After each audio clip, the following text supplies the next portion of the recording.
Nama lengkap Brandes adalah Jan Laurens Andries Brandes.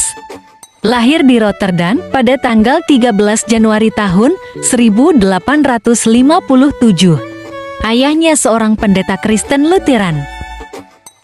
Ketika ia berusia 1 tahun, Brandes ikut keluarganya pindah ke Amsterdam. Setamat sekolah menengah gimnasium, ia meneruskan sekolah agama di Atheneum Amsterdam pada tahun 1874. Pada tahun 1876, ia mengikuti ujian ilmu pasti di Utrecht. Pada tahun 1877, ia mendapat gelar sarjana muda teologi di Leiden dan pada tahun 1878 lulus ujian calon teolog di Amsterdam. Sementara menyiapkan ujian doktoral teologi, Brandes pindah ke jurusan linguistik dan sejarah yang sangat menarik baginya. Perpindahan jalur peminatan saat itu dimungkinkan sehubungan dengan adanya undang-undang baru di perguruan tinggi yang mulai dengan peraturan program doktor baru untuk bahasa dan sastra Kepulauan Nusantara atau Taal en Letterkunde van den Indische Archipel di Hindia Belanda. Untuk itu, Brandes muda yang rajin dan penuh keingintahuan mengikuti kuliah Profesor Lohman dan Profesor Naber di Amsterdam. Ia mempertahankan disertasinya yang berjudul Bijrijke tot die vergelijken Klankleer der Westerse afdeling van de Malis Polynesische Taalfamilie, yang artinya sumbangan perbandingan bunyi bahasa pada kelompok bahasa Melayu Polinesia bagian barat. Masalah utama dalam tulisan ini adalah penemuan dan penanganan kaidah bunyi bahasa yang telah ditemukan Van der Toep pada bahasa Melayu Polinesia di bagian barat yang dikuatkan secara panjang lebar oleh Brandes. Tidak lama setelah promosi ia menikah dengan Helene Niemann. Bersama istrinya, ia berangkat ke Hindia Belanda untuk bekerja sebagai pegawai yang menangani penelitian bahasa-bahasa Nusantara di Batavia's Genootschap, sejenis LIPI sekarang. Sejak belajar di Leiden, ia mendalami studi bahasa Jawa kuno atau bahasa Kawi dan epigrafi Nusantara, dua bidang studi yang tidak diwajibkan oleh undang-undang. Kumpulan inskripsi yang sangat banyak pada Batu dan Kuningan maupun pada manuskrip Jawa di Museum Batavia pada waktu itu tetap belum tersentuh oleh siapapun dan menunggu penanganan para pakar di bidang ini. Oleh karena itu, Brandes mendapat tugas untuk menanganinya. Hasil kerja keras yang banyak menyita waktu dan tenaga, serta memerlukan ketekunan dan kesabaran yang luar biasa, ialah pada tahun 1887. Ia menerbitkan hasil penelitiannya yang berjudul Aantekeningen omtrent de verschillende voorwerpen voorkomende inscripties en invoerlopage inventaris der beschreven stenen, yang artinya catatan-catatan pada inskripsi-inskripsi yang terdapat pada bermacam-macam objek dan inventaris sementara batu-batu bertulis. Sebagai lampiran dari Catalogus der Archeologische Verzameling van het Batavia's Genootschap van Kunsten en Wetenschappen, door Groenevalta, yang artinya katalog kumpulan arkeologis dari Yayasan Ilmu Pengetahuan dan Kesenian Batavia, oleh Groenevalta. Catatan tentang batu-batu bertulis membuktikan bahwa Brandes dengan kebiasaannya yang mendasar dapat menangani berbagai persoalan. Berkat penelusurannya selama bertahun-tahun dan pengetahuannya, terutama mengenai bahasa Jawa kuno, pengungkapan sejarah dan sumber-sumbernya semakin berkembang. Suatu hal yang belum pernah dilakukan pada para pendahulunya. Ini dibuktikan pada karyanya yang berjudul Pararaton, yang mengkisahkan sejarah Raja-Raja Singasari dan Majapahit. Cerita sejarah Pararaton dimulai dari didirikannya Kerajaan Tumapel oleh Ken Arok yang bergelar Rajasa pada tahun Saka 1144 atau 1222 Masehi. Penerus pemerintahan Tumapel atau Singasari sampai raja terakhir Kartanegara yang dikalahkan oleh Jayakatwang dari Daha. Jaya Katuang akhirnya dikalahkan oleh tentara Tartar dari Cina, yang merupakan utusan Kubilai Khan atas muslihat Raden Wijaya yang kemudian menjadi raja pertama Majapahit. Brandes sebagai seorang linguis, sastrawan, arkeolog, dan sejarawan, sejak di Belanda telah mengagumi Van der Tuuk yang lahir di Malaka pada tahun 1824. Dan ditugasi oleh Lembaga Alkitab Belanda untuk mempelajari bahasa dan budaya Batak.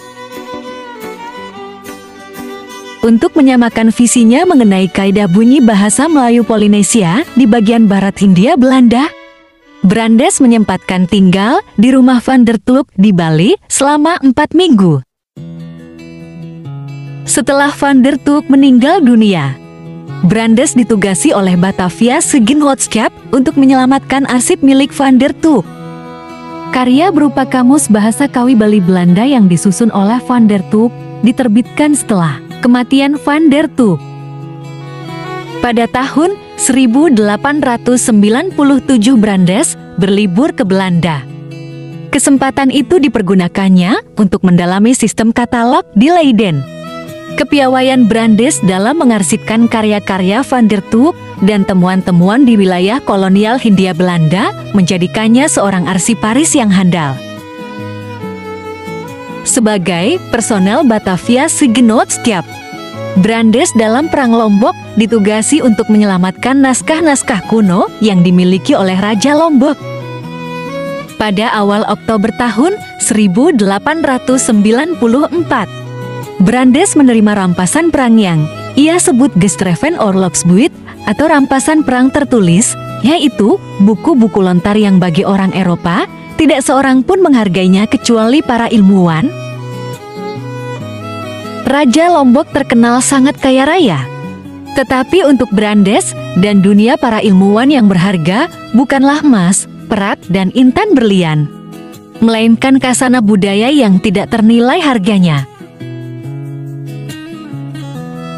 Brandes yang telah mempelajari kebudayaan masa Hindu dan keasikannya menerjemahkan para raton, merasa sangat beruntung dapat mengunjungi perpustakaan Hindu yang menyimpan buku-buku lontar yang sangat kaya dari kerajaan Lombok. Sepulangnya ke Bali, Brandes minta izin untuk sekali lagi mengunjungi Lombok untuk menyelamatkan karya seni budaya yang tidak ternilai harganya itu. Pada tanggal 18 November tahun 1894, Cakranegara jatuh ke tangan militer Belanda, Istana Cakranegara hancur, dan sebanyak 2.000 prajurit kerajaan diperkirakan tewas, sedangkan Belanda hanya kehilangan 166 orang. Puncak pertempuran berlangsung pada tanggal 22 November tahun 1894, ketika pengikut setia raja melakukan puputan, yaitu bertempur sampai mati. Setelah perang, Lombok menjadi bagian dari Hindia Belanda dan pemerintahannya dijalankan dari Bali. Istana dibakar dan kemudian terjadi penjarahan atas kekayaan Lombok. Raja beserta pengikutnya melarikan diri ke Sasari. Brandes menyelamatkan buku-buku lontar milik kerajaan Lombok. Setelah ditranskrip di Batavia, diterbitkan dalam Verhandelingen van het Batavia Siggenotschap Vakunsten en Wetenskappen bagian 54, bagian 1 tahun 1897. Dengan judul Nagara Kratagama, Lofdikt van Prapanja op Koning Rajasanagara, Hayam Wuruk, van Majapahit, Itgiga Venar Init, Daar van Bekende Handschrift Angetroffen in de Puri te Cakranegara op Lombok. Karya Brandes yang penting selain disertasinya adalah penulisan karakter tulisan tangan Jawa, Bali, dan Sasak yang ditemukan dari peninggalan Dr. Van der Tuuk, serta Kamus Kawi Bali Nederlandes yang diterbitkan pada tahun 1897, 1899, 1901, dan 1903 oleh Perpustakaan Universitas Leiden pada tahun 1903 menjelang wafatnya.